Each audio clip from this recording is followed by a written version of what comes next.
Morning students. Today in this video we will study further our exercise 1.3 from the book Sequence and Series of Jeevan Sons publication. Now we will start with theorem 1.22.6. The derived set of any set is a closed set.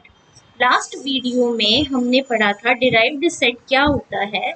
कोई भी एक set ए है, उसके जितने भी limit points होंगे उन सभी लिमिट पॉइंट्स की जो कलेक्शन है वो आपका क्या कहलाती है, डिराइव्ड सेट, जिसके लिए आप ये नोटेशन यूज करते हैं या ये नोटेशन। ठीक है, अब मुझे प्रूव करना है कि लेट मैंने मान लिया A dash B derived set of set A. अगर ए डैश ए का डिराइव्ड सेट है तो A double dash A dash का डिराइव्ड सेट हो जाएगा। आपको प्रूव करना है कि ए डैश कैसा सेट है, क्लोज्ड सेट। अभी लास्ट रिजल्ट जो हमने लास्ट वीडियो में किया था, कोई सेट क्लोज्ड होता है if and only if it contains all it's limit points. इसी रिजल्ट को मैं यहाँ यूज कर रही हूँ कि मुझे प्रूव करना है ए डैश क्लोज्ड सेट है, तो मैं प्रूव ये कर दूँ कि इसके जितने भी लिमिट पॉइंट हैं यानी कि वे सभी के सभी किस्में हैं ए डबल डैश में। अगर ये सेट आपका ए डैश के अंदर कंटेन हो गया तो ए डैश के जितने भी लिमिट पॉइंट हैं वो उसी को बिलोंग कर रहे हैं और ये इससे आपका क्लोज्ड सेट क्या हो जाएगा। तो अब हम दो केस लेकर चलते हैं। या तो इसके लिमिट पॉइंट्स का ए डैश के लिमिट पॉइंट्स का सेट एम्प्टी होगा, तो एम्प्टी सेट तो हर सेट के अंदर कंटेन करता है, तो इस केस में ए डैश के अंदर उसके सारे लिमिट पॉइंट कंटेन हो गए और अबव थ्योरम से वो क्लोज्ड प्रूव हो गया। जब भी आप ये वाली थ्योरम करेंगे तो अबव रिजल्ट की स्टेटमेंट यहाँ पर मेंशन करेंगे। अगर ए डबल डैश नॉन एम्प्टी है मतलब उसमें एटलीस्ट वन पॉइंट है, वो पॉइंट हमने मान लिया पी। अब पी बिलोंग कर रहा है ए डबल डैश को, तो इसका मतलब है कि वो लिमिट पॉइंट है ए डैश का। अब लिमिट पॉइंट की डेफिनेशन कहती है कि हर एप्सिलॉन के लिए ये जो इंटरवल बनेगा ये नेबरहुड होगा पॉइंट पी का और कंटेन करेगा at least one point P1 of A dash. तो इसका मतलब ये हुआ कि इस इंटरवल की ए डैश के इंटरसेक्शन में से P को माइनस कर दे तो ये इंटरसेक्शन क्या आएगा, नॉन एम्प्टी। तो मैं मान लेती हूँ कि इस इंटरसेक्शन में कौन सा एक पॉइंट बिलोंग कर रहा है, P1। कुछ भी नोटेशन आप यूज कर सकते हैं। P1 अगर ए डैश को बिलोंग कर रहा है तो मतलब P1 लिमिट पॉइंट हो गया ए का। अब लिमिट पॉइंट की डेफिनेशन क्या कहती है कि P1 के जितने भी नेबरहुड होंगे वो सेट ए के इनफाइनाइटली मेनी पॉइंट्स को कंटेन करेंगे। तो अब जरा ध्यान से देखिए, ये जो P1 पॉइंट है मैंने इस इंटरवल से चूज करा है, इसका मतलब हुआ कि ये जो इंटरवल है ये P1 का भी नेबरहुड हुआ और इस इंटरवल में इनफाइनाइटली मेनी पॉइंट्स हैं ए के। इसका मीनिंग ये हुआ कि ये जो इंटरवल है जिसे P को भी बिलोंग कर रहा था तो ये इस P के कॉरस्पॉन्डिंग भी ये नेबरहुड था और इनफाइनाइटली मेनी पॉइंट्स हैं इसमें ए के, तो ये P पॉइंट भी लिमिट पॉइंट बन जाएगा ए का। ठीक है, P अगर लिमिट पॉइंट ए का बन गया तो किसको बिलोंग कर गया, ए डैश को। लेकर किसका चले थे आप, ए डबल डैश का। आ गया किसका, ए डैश का। तो मतलब ए डबल डैश ए डैश के अंदर क्या कर रहा है, कंटेन, मीन्स ए डैश अपने सभी लिमिट पॉइंट्स को कंटेन करता है, इसलिए ये कैसा सेट हो गया, क्लोज्ड सेट। नेक्स्ट थ्योरम पे, that supremum of a non empty bounded set क्या होगा, या तो सेट का ग्रेटेस्ट मेंबर होगा या उस सेट का लिमिट पॉइंट होगा। ग्रेटेस्ट मेंबर के केस में आपको याद हो कि सुप्रीमम और ग्रेटेस्ट मेंबर में मेजर डिफरेंस क्या होता था कि मैं मान लूँ U अगर इसका सुप्रीमम है तो ये जो U है उस सेट को बिलोंग करना चाहिए। देखिए सॉल्यूशन, मैंने ले लिया a any non empty bounded subset of R। अब बाय कंप्लीटनेस प्रॉपर्टी क्या है कि अगर कोई बाउंडेड सबसेट है R का तो उसका सुप्रीमम एग्जिस्ट करता है। अब अगर मैं उसके सुप्रीमम को U मान लूँ तो सुप्रीमम की डेफिनेशन से सेट ए का हर एलिमेंट U से लेस देन या इक्वल टू होगा। अब दो केसेस हैं, या तो ये U ए को बिलोंग करेगा या बिलोंग नहीं करेगा। अगर ये बिलोंग कर जाता है तो यहाँ देखिए ये वाली कंडीशन और ये वाली कंडीशन दोनों मिलके बन जाती हैं ग्रेटेस्ट मेंबर की डेफिनेशन, और आपका हाफ पार्ट प्रूव हो गया कि सुप्रीमम एग्जिस्ट करा तो या तो वो क्या होगा, ग्रेटेस्ट मेंबर। अब हम सेकंड कंडीशन लेके चलते हैं कि you does not belongs to A. U अगर ए को बिलोंग नहीं कर रहा है तो इसका मीनिंग क्या है। अब मैं यूज कर रही हूँ किसकी डेफिनेशन, सुप्रीमम की। ये एक रिजल्ट है जिसे मैंने फर्स्ट एक्सरसाइज में प्रूव भी किया था कि यू अगर सुप्रीमम है तो यू में से अगर मैं माइनस कर दूं एप्सिलॉन तो वो आपका अपर बाउंड नहीं रहेगा। क्यों, सुप्रीमम का मतलब क्या है, ये लिस्ट अपर बाउंड है, जितने भी अपर बाउंड हैं उनमें सबसे छोटा, तो उससे छोटा अगर कोई नंबर लेंगे तो वो अपर बाउंड नहीं रहेगा। अब अपर बाउंड नहीं रहा तो मतलब ए का कोई एक एलिमेंट एग्जिस्ट करेगा x1, वो इस u माइनस एप्सिलॉन से क्या हो जाएगा, बड़ा। यहाँ तक तो ये कंडीशन। फिर अपनी यही वाली कंडीशन से कि a का हर एलिमेंट से u ग्रेटर है तो इससे आपने इसको ग्रेटर लिखा, और u से u प्लस एप्सिलॉन तो बड़ा होगा ही। अब जरा ध्यान से देखिए, ये जो इंटरवल बनेगा, इस इंटरवल के बीच में u है तो ये नेबरहुड हो गया u का, और इसको आपका एक पॉइंट x1 बिलोंग कर रहा है जो कि u के नॉट इक्वल है, तो इसका मतलब u क्या बन गया, limit point of set A। तो दोनों केसेस प्रूव हो गए कि या तो वो ग्रेटेस्ट मेंबर होगा या लिमिट पॉइंट होगा। Next theorem, a non-empty bounded and closed set A contains its supremum and infimum। कि अगर कोई non empty bounded set plus close set है तो वो अपने सुप्रीमम और इन्फीमम को कंटेन करेगा। काफी कुछ प्रूफ ऊपर से ही सिमिलर है, क्योंकि ये नॉन एम्प्टी बाउंडेड है तो कंप्लीटनेस एक्सियम से क्या हैगा, ये का सुप्रीमम होगा। वो सुप्रीमम मैंने क्या मान लिया, अब दो केसेस हैं, अगर ये सुप्रीमम सेट को बिलोंग कर गया तो उसने अपना सुप्रीमम कंटेन कर लिया, अगर बिलोंग नहीं कर रहा है तो बिल्कुल देखिए जैसे मैंने यहाँ प्रूव करा था बिल्कुल सिमिलर रिजल्ट है कि यू ए को बिलोंग नहीं कर रहा और यू लिस्ट अपर बाउंड है तो u minus epsilon upper bound ही नहीं रहेगा। तो सेट का एक एलिमेंट आ गया x1 कि u माइनस एप्सिलॉन से वो x1 क्या हो जाएगा, बड़ा। ये मैं लिख रही हूँ सुप्रीमम की डेफिनेशन से, और u से u प्लस एप्सिलॉन बड़ा होता ही है। बिल्कुल अब आर्टिकल की तरह आपका u क्या प्रूव हो जाएगा, limit point of set A।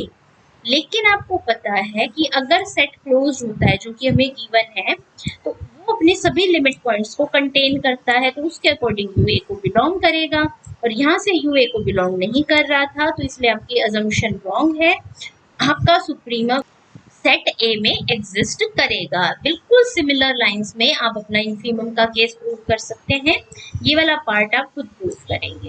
Next theorem, the derived set of an infinite bounded set. तो जो इनफाइनाइट बाउंडेड सेट का अगर मैं डिराइव्ड सेट लूँ तो आपको प्रूव करना है कि वो भी क्या होगा, बाउंडेड। अब ए मैंने मान लिया इनफाइनाइट बाउंडेड सबसेट है आर का। अब क्योंकि ये बाउंडेड है तो मैंने इसके लोअर और अपर बाउंड मान लिए K1 और K2, मतलब इसके हर एलिमेंट K1 और K2 के मिडल में लाई करेंगे। और बोल्जानो-वेस्ट्रस थ्योरम क्या कहती है कि कोई भी इनफाइनाइट बाउंडेड सबसेट हो तो उसका लिमिट पॉइंट एग्जिस्ट करता है। ए डैश क्या है आपका, सेट ऑफ लिमिट पॉइंट्स, तो ये हमेशा क्या होगा, नॉन एम्प्टी।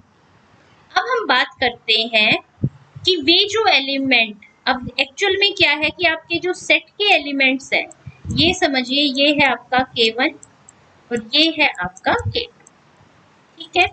अब हमें चेक करना है कि एक तो वो एलिमेंट जो आपके माइनस इन्फिनिटी से K1 तक में है, फिर वो एलिमेंट K2 से जो प्लस इन्फिनिटी तक है, और फिर जो ये इंटरवल में है, कि कौन से ऐसे पॉइंट्स हैं जो आपकी लिमिट पॉइंट की कंडीशन को सेटिस्फाई करते हैं।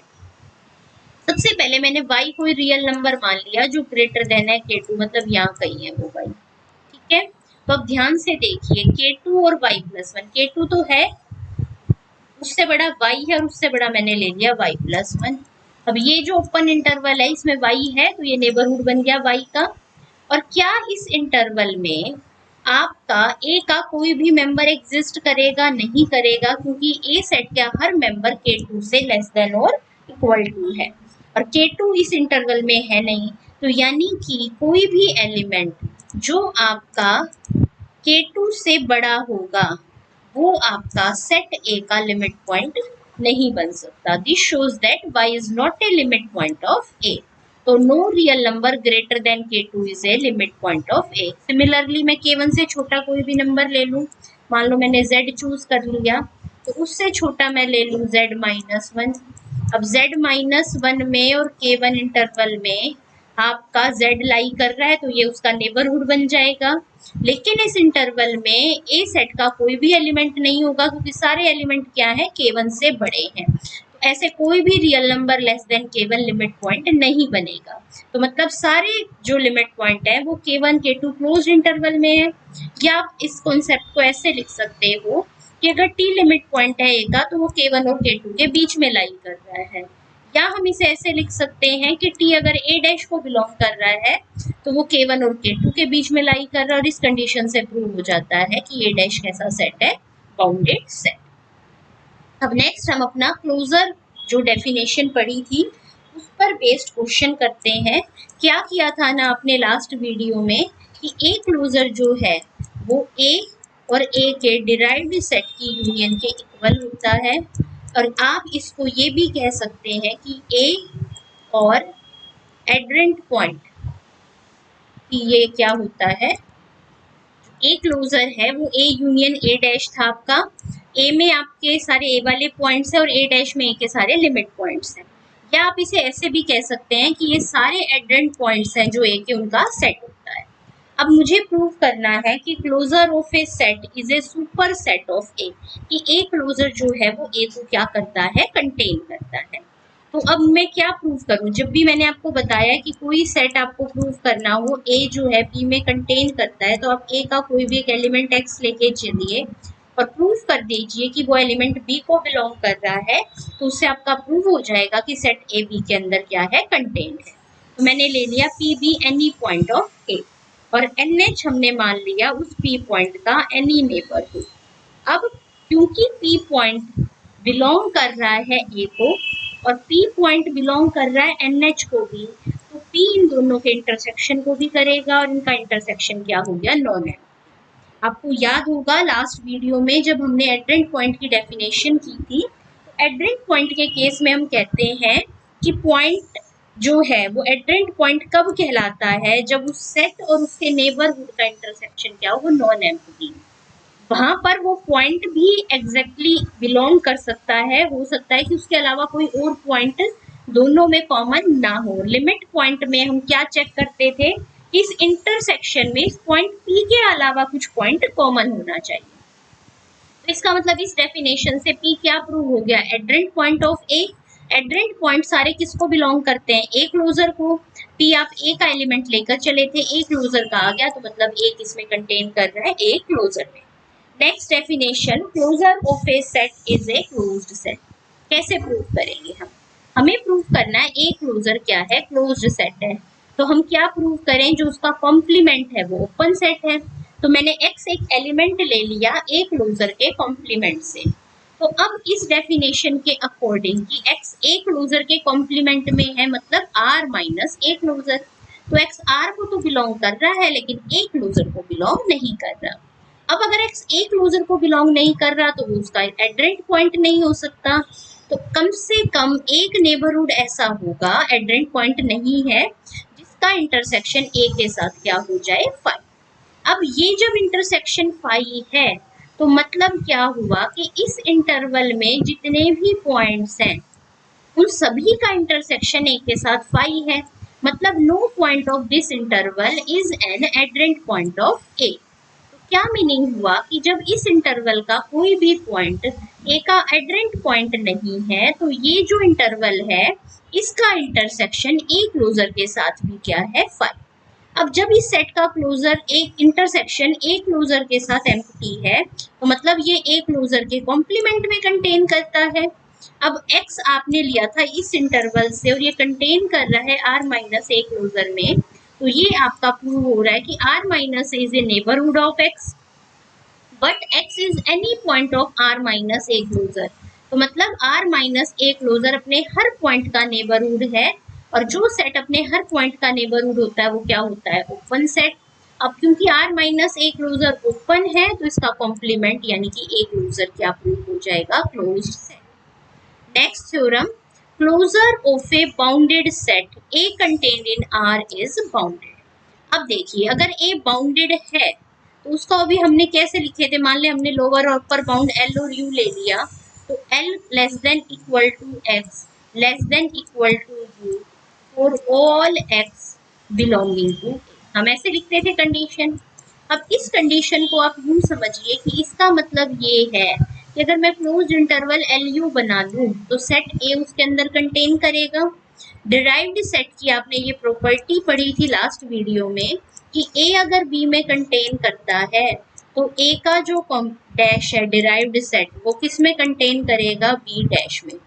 तो A dash contain closure of L U dash में।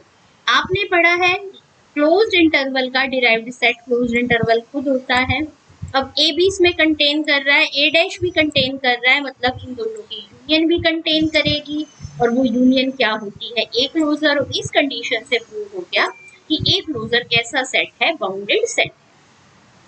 नेक्स्ट थ्योरम, ए सेट कब क्लोज होता है, जब उसका क्लोजर उसी के इक्वल हो, क्योंकि क्लोजर अगर उसी के इक्वल हो जाएगा तो वो अपने आप अपने सारे लिमिट पॉइंट्स को कंटेन करेगा। ये रिजल्ट हमने लास्ट वीडियो के एंड में भी प्रूव किया था, वहां डिफरेंट अप्रोच यूज करी थी। अब यहाँ पर हम उसे क्लोजर का कॉन्सेप्ट लेकर प्रूव कर रहे हैं। आप इस रिजल्ट को किसी भी मेथड से प्रूव कर सकते हैं। Let A be any closed set, closed है तो सारे लिमिट पॉइंट्स उसमें कंटेन होंगे, मतलब ए डैश ए में कंटेन हो गया। ए डैश ए में कंटेन है तो मतलब क्या हुआ कि ए का ए डैश के साथ यूनियन करें, ए डैश में कोई भी एलिमेंट जो है वो ए से ही है तो यूनियन ए के इक्वल आ जाएगी, मतलब ए क्लोजर ए के इक्वल हो जाएगा। नेक्स्ट मैं लेके चलूं कि ए क्लोजर ए के इक्वल है तो मतलब ए यूनियन ए क्लोजर किसके इक्वल है, ए के। दिस इज पॉसिबल कब हो सकती है कि जब ए डैश किस में कंटेन हो, ए में, मतलब ए अपने सभी लिमिट पॉइंट्स को कंटेन करता है और ये कैसा सेट हो गया, closed set. Next theorem, the closure of a set A contained in R is the smallest closed superset of A। कि हमें प्रूव करना है ये जो A क्लोजर है, क्लोजर ऑफ A, ये आपका स्मॉलेस्ट क्लोज्ड और सुपर सेट है A का। आप इसे सुपर सेट अभी प्रूव कर चुके हैं, क्लोज्ड प्रूव कर चुके हैं, मेन पार्ट आपको यहाँ पर प्रूव करना है स्मॉलेस्ट। तो ये सारे कॉन्सेप्ट को दोबारा से रिपीट करके यहाँ प्रूव करके दिखा रहा है कि अब ए क्लोजर आपका क्लोजर है। अबव थ्योरम में आपने प्रूव करा था कि क्लोजर आपका क्लोज होता ही है, रेफर किया हुआ इसने यहाँ पर थ्योरम्स के नंबर को। Let X be any element of A, तो एक्स ए को बिलोंग करेगा, मतलब ए के किसी भी सेट के साथ यूनियन को भी करेगा, यूनियन को कर रहा है मतलब ए क्लोजर को करेगा। इससे प्रूव हो गया कि ए आपका ए क्लोजर में कंटेन होता है। तो सिंपल जो स्मॉलेस्ट वाला केस है वही आपने अभी तक प्रूव नहीं किया है, कंटेन करने वाला और सुपरसेट और क्लोज्ड वो आपके अबव थ्योरम्स में ऑलरेडी प्रूव्ड था, वो प्रूफ एज इट इज आपने यहाँ पर क्या करना है, एक्सप्लेन करना है। अब सुपर सेट के लिए हम बात करते हैं। मैं मान लेती हूँ बी भी कोई और क्लोज्ड सुपर सेट है, ए का सुपर सेट है तो उसको कंटेन करता है। अब ए बी में कंटेन है तो मैं भी नेक्स्ट थ्योरम में रिजल्ट प्रूव करूंगी कि ए का क्लोजर भी बी के क्लोजर में कंटेन। लेकिन क्योंकि बी को कैसा माना है, सेट क्लोज्ड, तो उसका क्लोजर उसी के इक्वल होगा। तो ए क्लोजर बी में कंटेन कर गया तो मतलब ए क्लोजर बी से क्या हो गया, स्मॉलेस्ट। तो जितने भी ए को कंटेन करने वाले सेट्स हैं उनमें A closure smallest closed super set है। नेक्स्ट थ्योरम, फाई का क्लोजर फाई के इक्वल होता है, फाई का क्लोजर होगा phi union phi dash. Phi set का डिराइव्ड सेट भी फाई होता है तो फाई यूनियन फाई क्या बन गया आपका, फाई। अब आपके पास है ए बी में कंटेन कर रहा है, आपको प्रूव करना है कि ए क्लोजर किस में कंटेन करेगा, बी क्लोजर में। देखिए मैं एक्स एनी एलिमेंट ले लूँ ए क्लोजर का और प्रूव कर दूं कि वो बी क्लोजर में भी है तो आपका रिजल्ट प्रूव हो जाएगा। क्योंकि एक्स ए क्लोजर को बिलोंग कर रहा है तो डेफिनेशन से वो उसका हो गया एड्रेंट पॉइंट, यानी कि एक्स के हर नेबरहुड में और ए का इंटरसेक्शन नॉन एम्प्टी होगा। क्योंकि ए बी के अंदर कंटेन है और उसका इंटरसेक्शन जब ए के साथ नॉन एम्प्टी है तो बी के साथ भी क्या होगा, नॉन एम्प्टी। अब बी के साथ जब नॉन एम्प्टी है फॉर ईच एप्सिलॉन, मतलब एक्स एड्रेंट पॉइंट हो गया बी का, मतलब x बिलोंग करेगा बी क्लोजर से। x ए क्लोजर का लेकर चले थे, बी क्लोजर का प्रूव कर दिया, मतलब ए क्लोजर बी क्लोजर के अंदर क्या कर रहा है, कंटेन। नेक्स्ट थ्योरम देखिए, आपको प्रूफ करना है ए यूनियन बी का closure A closure union B closure के क्या होता है, इक्वल। देखिए ए जो है ए यूनियन बी में कंटेन करेगा और बी ए यूनियन बी में कंटेन करेगा, तो अबव रिजल्ट से इनके क्लोजर्स भी कंटेन करेंगे। अब देखिए ये सेट भी इसमें कंटेन है, ये भी इसमें कंटेन है, तो इन दोनों की यूनियन भी कंटेन करेगी। तो आपका एक पार्ट इनइक्वालिटी का प्रूव हो गया। अब कोई भी दो सेट हो ए और बी, अगर आप प्रूव कर दो कि ए बी में कंटेन कर रहा है, बी ए में कंटेन कर रहा है, तो आपका इजिली प्रूव हो गया कि आपका ए और बी सेट क्या है, इक्वल है। अब मुझे देखिए मैंने ये इसमें कंटेन प्रूव कर दिया। अब अगर लेफ्ट साइड में से इसको इसमें कंटेन और प्रूव कर दूं तो दोनों क्या हो जाएंगे, इक्वल। अब मुझे इसको इसमें कंटेन दिखाना है, तो जो इधर लेफ्ट साइड पर था सेट, उसका एक एलिमेंट ले लिया। एक्स ए यूनियन बी के क्लोजर में है, मतलब एक्स एड्रेंट पॉइंट है ए यूनियन बी का। ए यूनियन बी का अगर एड्रेंट पॉइंट है तो एक्स का एक नेबरहुड होगा एन एक्स, जिसका इंटरसेक्शन ए यूनियन बी के साथ क्या होगा, नॉन एम्प्टी। ये सेट्स की प्रॉपर्टी होती है कि ये सेट खुलेगा जब, तो एन एक्स इंटरसेक्शन ए, बीच में साइन आ गया यूनियन का, एन एक्स इंटरसेक्शन बी, कि आप दोनों की यूनियन करके उसका इंटरसेक्शन लो या दोनों के सेट के साथ इंटरसेक्शन करके यूनियन कर दो, वो वैल्यू हमेशा क्या होती है, सेम। अब एक बात देखिए, इन दोनों सेट की यूनियन नॉन एम्प्टी है, तो मतलब इन दोनों में से कोई एक सेट तो जरूर नॉन एम्प्टी होगा, तो आइदर ये सेट नॉन एम्प्टी होगा और ये सेट। अगर फर्स्ट कंडीशन सेटिस्फाई हो रही है तो x एडेंट पॉइंट बन जाएगा सेट A का, सेकंड कंडीशन सेटिस्फाई हो रही है तो x एडेंट पॉइंट बन जाएगा सेट B का। मतलब या तो x A क्लोजर को बिलोंग करेगा या B क्लोजर को। तो जो सेट दोनों में से किसी एक में है, मतलब वो एलिमेंट में आपका यूनियन को बिलोंग कर रहा है। तो अब आप लेकर किसका चले थे, A यूनियन B क्लोजर का, आ गया किसका, A closure union B closure का, मतलब ये सेट इसमें कंटेन। तो अब देखिए दोनों सेट एक दूसरे में कंटेन है, मतलब दोनों का ये यूनियन क्या है, इक्वल। फोर्थ पार्ट में आपको ये कंडीशन प्रूव करनी थी, तो मैंने देखिए ए इंटरसेक्शन भी ए में कंटेन है, ए इंटरसेक्शन भी बी में भी कंटेन है, तो इनके क्लोजर्स भी कंटेन करेंगे। जब दोनों क्लोजर में है तो मतलब दोनों के वो इंटरसेक्शन में भी एग्जिस्ट है। अब आपने यहाँ देख, यहाँ पर सिंपल कंटेन वाली कंडीशन प्रूव हो रही है, इक्वालिटी एग्जिस्ट नहीं करती। तो अब हम यहाँ पर नोट में प्रूव कर रहे हैं, ये दिमाग भी आपको शॉर्ट क्वेश्चन के पॉइंट ऑफ व्यू से करना है कि ये जो रिलेशन है सिर्फ कंटेन के रिलेशन से प्रूव होता है, इसे आप इक्वालिटी से रिप्लेस नहीं कर सकते। तो यहाँ देखिए मैंने सिंपल से कोई भी दो ओपन इंटरवल चूज कर लूँ जिनमें एक पॉइंट कॉमन हो, तो इनका जो क्लोजर बनता है वो आपका क्लोज इंटरवल हो जाता है सिंपल ओपन पे। तो मैं देखिए ए क्लोजर और बी क्लोजर का इंटरसेक्शन निकालूं तो उसमें तो 0.4 कॉमन है, लेकिन ए और बी के इंटरसेक्शन में कुछ भी कॉमन ना होने से ए इंटरसेक्शन बी का क्लोजर क्या बन जाएगा, 5। इसलिए दोनों ये जो इनइक्वालिटी है कंटेन से प्रूव होगी, इक्वालिटी से प्रूव नहीं होगी। लास्ट पार्ट कि आपको प्रूव करना था ये रिजल्ट कि ए क्लोजर का क्लोजर ए क्लोजर के इक्वल होता है। अब एज ए क्लोजर कैसा सेट है, क्लोज्ड सेट आप प्रूव कर चुके हैं। अगर ये एग्जाम में लॉन्ग क्वेश्चन आता है तो जो भी ये रिजल्ट ये डायरेक्ट लिख रहा है आपको प्रूव करके दिखाने हैं। तो ए क्लोजर में उसके सारे लिमिट पॉइंट्स होंगे, मतलब ए क्लोजर का जो डिराइव्ड सेट है वो ए क्लोजर में कंटेन होगा। तो मुझे देखिए मैं इसको ए क्लोजर को यूं समझिए कि किसकी तरह काम कर रहा है, बी की तरह। इसको ऐसे देखते हैं, आप यूं समझ लिए कि बी है आपका ए क्लोजर के इक्वल। अब क्योंकि ए क्लोजर क्लोज्ड है तो मतलब बी सेट कैसा हो गया, क्लोज्ड। आपने प्रूव किया था जो क्लोज होते हैं सेट उनका क्लोजर उन्हीं के इक्वल होता है, वो रिजल्ट यहाँ प्रूव कर देंगे। बी को मैं रिप्लेस कर दूं ए क्लोजर से, तो मतलब ए क्लोजर का क्लोजर किसके इक्वल हो गया, ए क्लोजर। ठीक है, तो आप डायरेक्ट ऐसे भी प्रूव कर सकते हैं। Next theorem, the supremum and infimum of a set A are also supremum and infimum of A closure and are contained in A closure according as A is bounded above or U।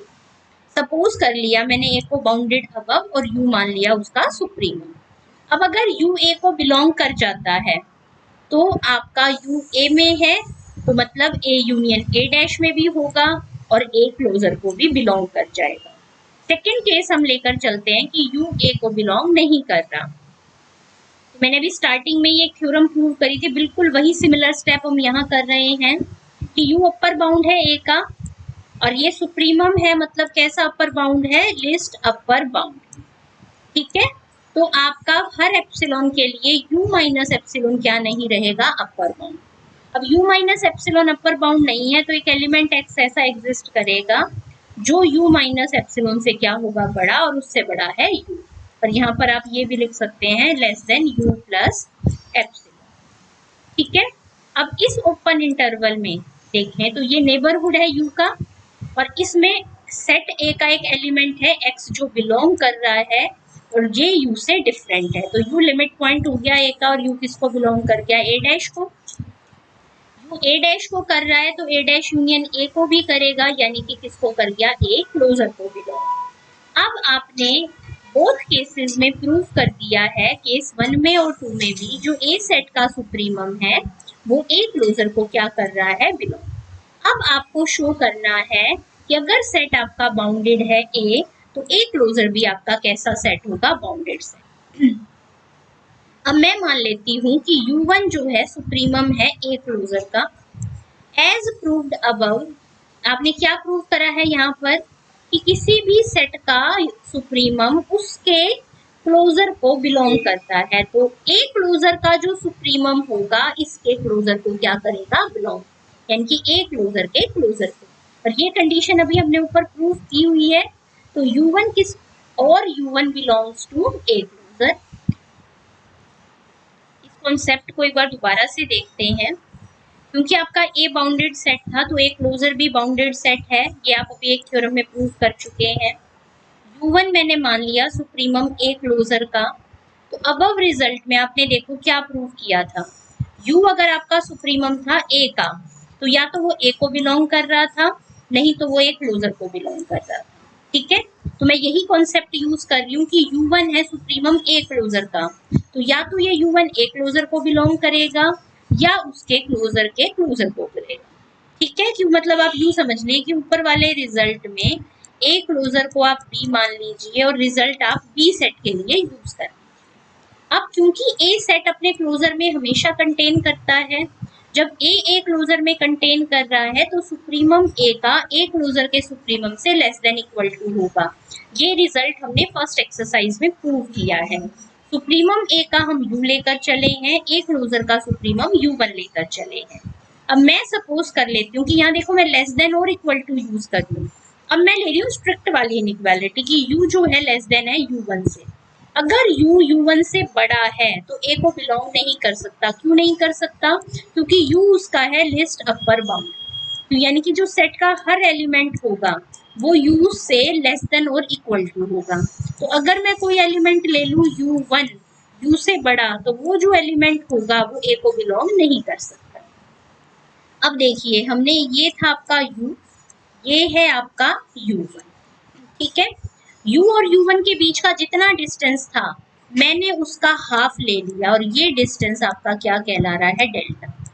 ठीक है, अब उससे half distance का delta लिया तो ये हो गया u1 माइनस डेल्टा पॉइंट और यहाँ वो पॉइंट ले लिया u1 प्लस डेल्टा। ठीक है, तो ये जो इंटरवल बनेगा नेबरहुड बन जाएगा u1 का। और अब ध्यान से देखिए, क्या इस नेबरहुड में ये बाउंड्री आ गई, सेट ए के सारे एलिमेंट इससे छोटे या बराबर हैं, तो क्या इसमें कोई भी एलिमेंट होगा ए का, नहीं, ओनली सिर्फ u1 होगा। तो u1 जो है लिमिट पॉइंट नहीं बनेगा ए का। u1 जब लिमिट पॉइंट नहीं है ए का तो मतलब वो ए डैश को बिलोंग नहीं कर रहा, तो वो ए यूनियन ए डैश को भी बिलोंग नहीं करेगा, क्योंकि u1 ना तो ए में है ना ए डैश में, तो यूनियन में भी नहीं है, मतलब ए क्लोजर में भी नहीं है। लेकिन ये तो कॉन्ट्राडिक्शन आ गई, क्यों, क्योंकि हम तो u1 किसका मेंबर लेकर चल रहे थे, ए क्लोजर का। तो हेंस जो आपने स्ट्रिक्ट लेस देन माना था ये कंडीशन ट्रू नहीं हो सकती और u और u क्या होंगे, u1 इक्वल, यानी कि ए और ए क्लोजर का सुप्रीमम सेम होगा और वो ए क्लोजर में कंटेन होगा। जैसे मैंने अब ये पूरा रिजल्ट यहाँ पर मैंने स्टार्टिंग में क्या सपोज किया था, बाउंडेड अबव, ऐसे ही आप बाउंडेड बिलो लेकर इनफीमम वाला पार्ट प्रूव करेंगे और वो आपने खुद प्रूव करना है। Thank you.